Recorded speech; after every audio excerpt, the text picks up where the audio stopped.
Hello everyone, I am Bishak Chandra Ghosh, PhD student at Indian Institute of Technology, Kharagpur, India. I am presenting our paper leveraging public-private blockchain interoperability for closed consortium interfacing.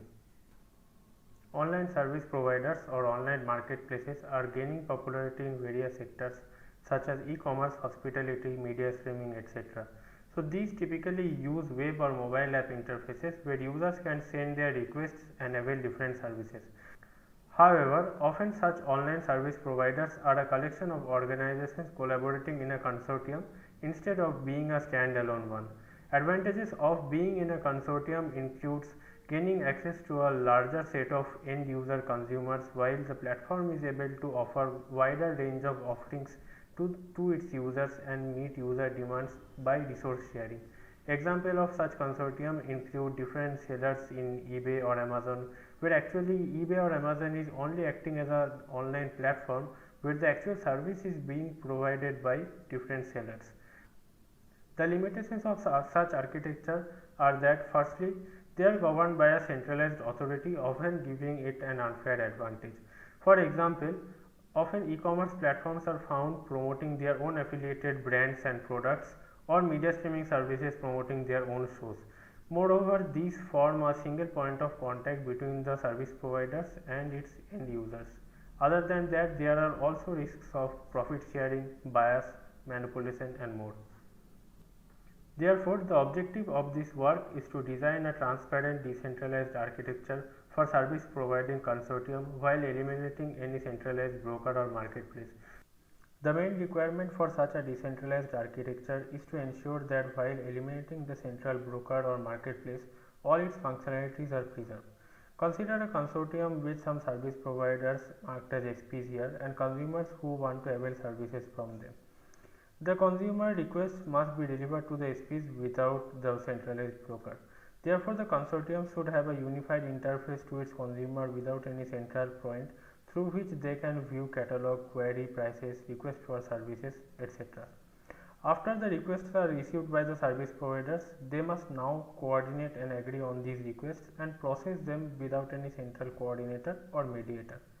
Finally, when the requests are processed, the legitimacy of any response from the consortium must be verifiable to the users.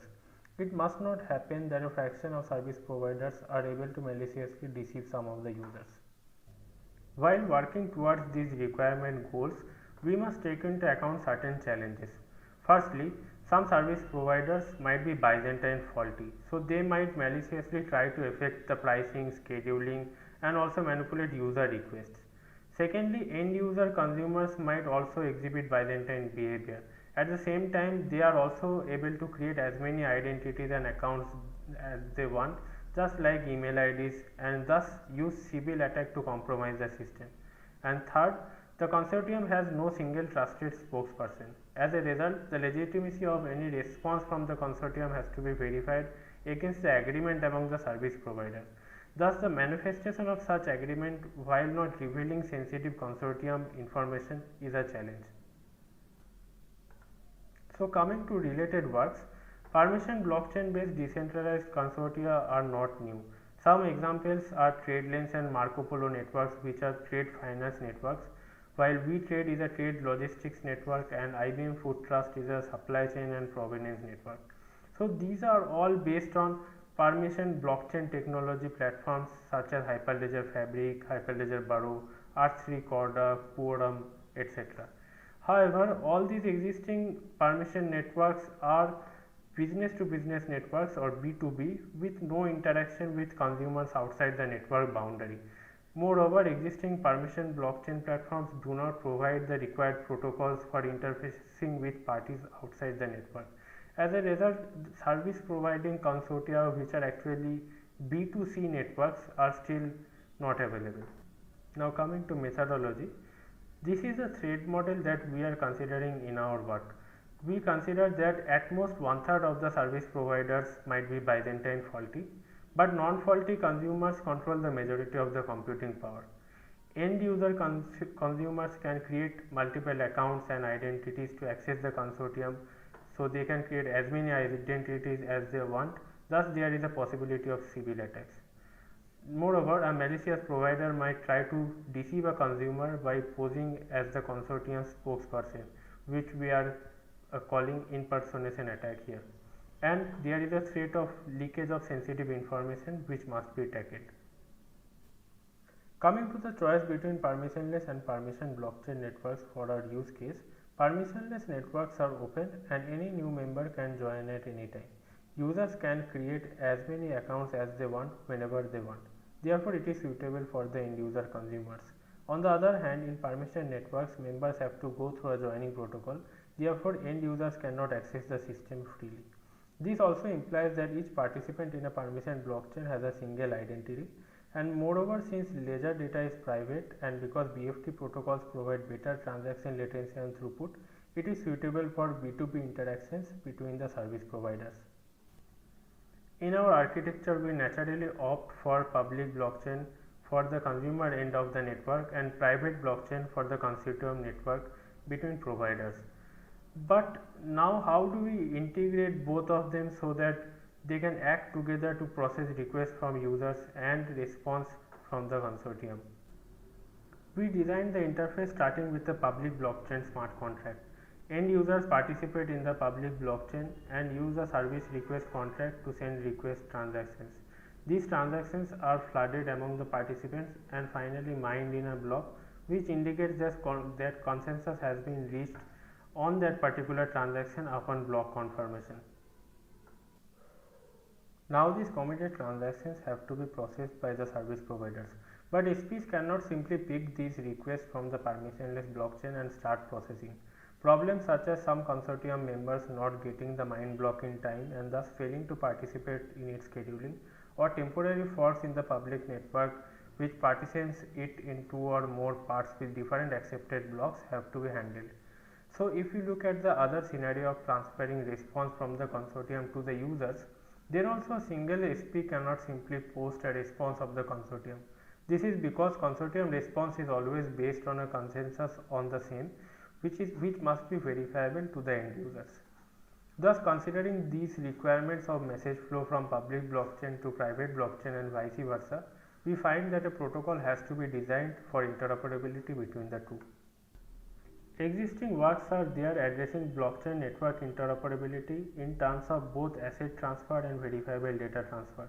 However, as we see from this table, they consider either public to public blockchain interoperability like in Tesseract, Exclaim and the work by Harili et al. And private to private blockchain interoperability as shown in Abebe et al. No protocols for interoperability between public blockchain and private blockchain exists, which is our requirement here. Towards interoperability, we introduce consensus on consensus protocol for propagating public network consensus to the permission consortium. Here, each SP also participates in the public blockchain. When a transaction is committed in the public ledger, it is verified by the public blockchain protocols in place, for example, simplified payment verification in Bitcoin.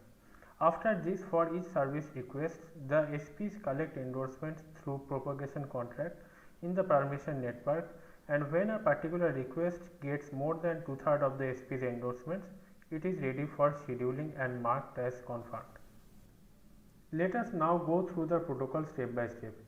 A consumer uses a smart contract on the public blockchain to send its service requests as transaction, say T1, which is then propagated through the network where miners collect these transactions in a block and finally commit them in the public ledger. They can then be identified by their block number and offset, here marked by O1. So this transaction TX is already committed in a block in the public ledger. The consortium service providers, which are also participating in this public blockchain network, receive this committed transaction through event listeners and they verify it through protocols such as SPV. Once verified, each SP then use the propagation contract of the consortium permission network to register their endorsement in the consortium blockchain. When endorsement count from different SPs reaches 2/3 of the number of participants, then the transaction is marked as confirmed and it is ready to be processed. Now coming to the reverse scenario, which is verifiable response transfer from the consortium to the end users, We must design a protocol through which the response generated collectively by the SPs through the private blockchain's consensus process can be verified by the end users. For this, we take inspiration from the concept of collective signing or COSI. For making the response verifiable, a set of consortium service providers collectively sign it after reaching consensus. We utilize the BLS crypto system for aggregating these signatures from the individual SPs. A consortium response is accepted as valid only if it has more than two-thirds of the SP signatures. For preserving confidentiality, a response to a consumer is encrypted using its public key. The multi-signature collection process is carried out off-chain to improve latency by constructing a communication tree among the SPs. Each node of such tree aggregates signatures collected from its descendants. However, in case of a denial of service attack by some SP, the system falls back to the smart contract based signature collection. Going through it step by step, first a consumer request, which is confirmed through the endorsement collection, is scheduled and processed through the scheduling contract of the permission blockchain. The result of the contract, say R1, is committed back to the private ledger after reaching consensus. This result is then encrypted using the public key of the consumer to which the response has to be sent. The encrypted payload is then sent out for collecting signatures down the communication tree. The service providers put their signatures, which are then aggregated as they propagate upwards to the root of the tree. Once all the signatures are in place and aggregated, the signed encrypted response is posted in the public blockchain. This transaction is committed to the public ledger by a miner, after which the consumer validates the aggregated signatures, decrypts the message and reads the response. Thus, the end user consumers are able to validate consortium responses without trusting any single spokesperson and instead validating on the basis of distributed trust.